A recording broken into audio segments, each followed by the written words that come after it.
আসন্ন জাতীয় সংসদ নির্বাচনকে ঘিরে বিরামহীন প্রচারে ব্যস্ত প্রার্থী ও সমর্থকরা। কয়েক জেলায় আচরণবিধি নিয়ে রয়েছে পাল্টাপাল্টি অভিযোগ। প্রতিনিধিদের তথ্য ও ছবিতে দেখুন ডেস্ক রিপোর্ট। সানবিট সব দিবে সামাল। সানবিট ম্যাজিক প্রেস ডিশওয়াশিং এর মাথা ঘোরানো সলিউশন।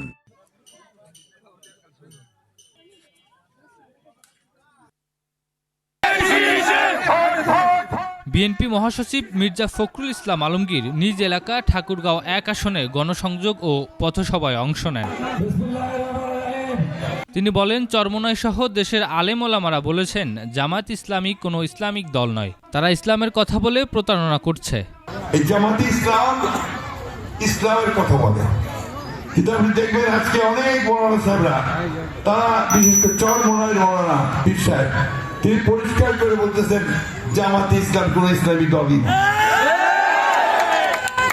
নাটোর ২ আসনের ধানের শীষের প্রার্থী অ্যাডভোকেট এম রুহুল কুদ্দুস তালুকদার দুলু নলডাঙ্গা উপজেলায় নির্বাচনী প্রচারণা চালায়। এ সময় তিনি বলেন, দুঃখজনক হলেও সত্য, আজকে মেয়েরা যারা সমান অধিকার রাখে তাদেরকেও তিরস্কার করে জামায়াতের আমির যে বক্তব্য রেখেছেন এটা অত্যন্ত দুঃখজনক।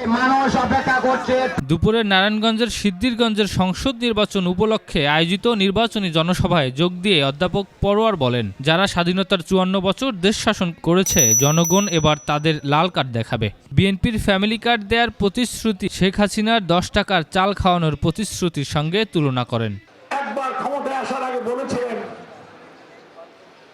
বেকার ভাতা দেবেন, কৃষকদের বিনামূল্যে সার দেবেন, অনেক ওয়াদা করেছিলেন, সব ব্যর্থ প্রমাণিত হয়েছে। এদিকে ভোলার ৩টি আসনের নির্বাচনী জনসভায় বক্তব্য দেন জামায়াতে ইসলামীর নায়েবে আমির অধ্যাপক মুজিবুর রহমান। তিনি বলেন, জামায়াতে ইসলামী জান্নাতের টিকিট দেয় না, জান্নাতের পথ দেখায়। আগামী নির্বাচনে দাঁড়িপাল্লায় ভোট দিলে কোরআন সুন্নাহ ভিত্তিক আইন প্রতিষ্ঠা হবে। স্বৈরাচার শেখ হাসিনার পতনের পরে মৌলভীবাজার, নরসিংদী ও নোয়াখালীতে নির্বাচনী গণসংযোগ করেন বিএনপি ও জামায়াতের এনপি পদপ্রার্থীরা। আমার কি করলেন একটা সুমন সিদ্দিকী বাবু, ২১ টেলিভিশন।